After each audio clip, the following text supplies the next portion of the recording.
Raid number 2 in the 2025 Halloween event is Banette. To get to Banette, you have a couple options. Kanto Route 7 is exceedingly easy. That's what I recommend.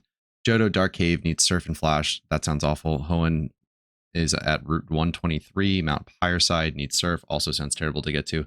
Suno 225 needs Surf. Also terrible to get to. Unova Giant Chasm. Also terrible to get to. I recommend Kanto Route 7. To begin with the mechanics, Banette has the ability Curse Body, which is always quite annoying, especially if you're using choice item mons. It has the held item of a Citrus Berry, which, if you're not familiar, heals the Pokemon holding it by 25% once it hits 50%.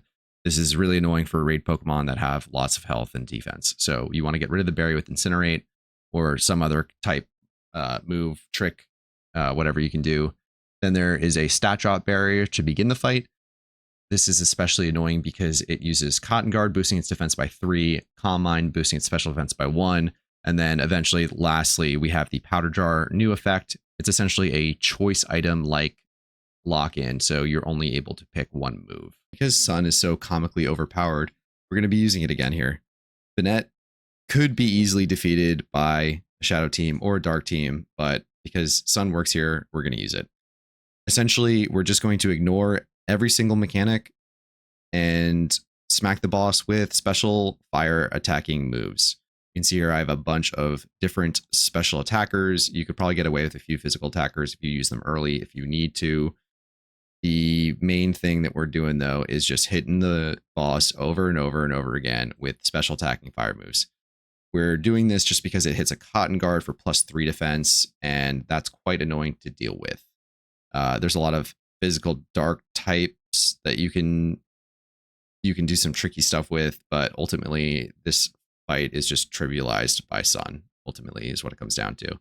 See here that we forgot to bring in our incinerator, and Banette is about to gain a bunch of its HP back.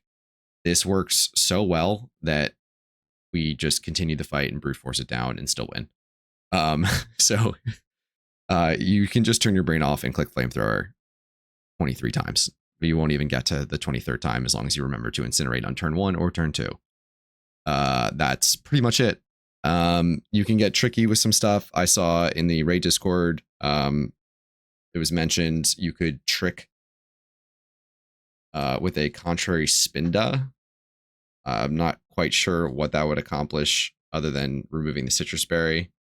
Maybe it was a skill swap. I've got so much time here because there's not much to explain. I'm literally going to go check the Discord before this fight's over.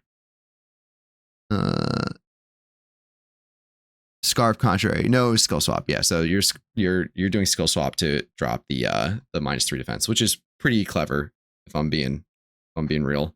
But you just don't need to. You could just click Flamethrower over and over and over and over again. This is a common theme. There will be a lot of easy raids throughout all of PokeMMO once this is a fully released feature, or if they never release it and it's just this. Flamethrower plus Sun equals overpowered. Check out the document in the description. That's where more raid information will be added as I get it. Otherwise, you can check out the raid Discord. They're going to be probably a little bit quicker in aggregating than I am. Have a good one. Enjoy the raids, and I will see you for the third one.